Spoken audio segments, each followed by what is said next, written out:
Sometimes human stupidity just amazes me.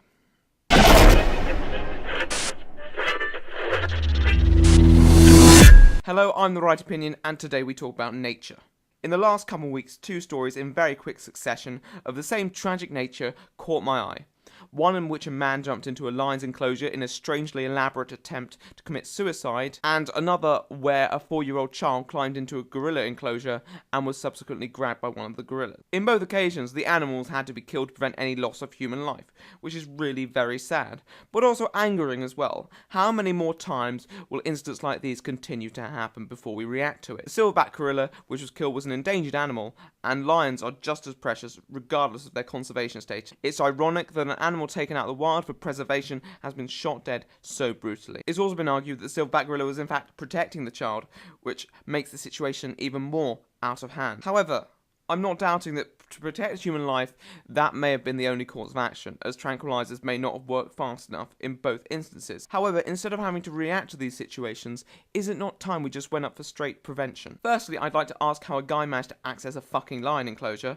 Secondly, I'd like to ask where the fuck were this kid's parents? I would genuinely consider prosecuting them for neglect, although we'll have to wait for any further circumstances to be revealed. If they dared let that child out of sight or even left him, endangered him without supervision, then that's recklessly irresponsible, and they should be held accountable for those actions. There should be a course of action. Children that age cannot be expected to look after themselves.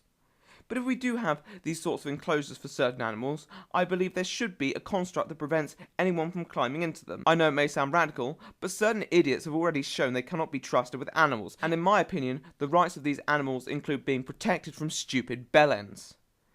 And now we need to talk about the zoos themselves. Some zoos can be very useful for the preservation of an animal, especially in an open safari landscape where animals can experience their natural habitat on a large scale away from the dangers of poaching. I genuinely think that is fantastic. However, if we look towards many zoos that don't have this format, especially those in East Asia, many of them are not for preservation. They are just for keeping animals in captivity for show. That's not what they should be about. Animals should not be held in such terribly restrictive conditions at their expense for the pleasure of a few. They should be benefiting as much as we are. I do support the use of zoos in the correct context. However, this is regularly not the case, and there should be no superiority complex putting human pleasure above an animal's right to live in their natural habitat. We should engage in more open zoos which focus on the welfare of the animals and look not just at how we keep ourselves safe, but how we keep them safe from ridiculous situations that shouldn't be happening in the first place. So, there are my thoughts on the recent situations with regards to the animals. I hope you liked it. If you emotionally liked, then I take the opinion that you should physically like. However, I respect all points of view. Please, like. I need to eat. Now I'm just fucking with you. I'm The Right Opinion, and I'll see you on the next one.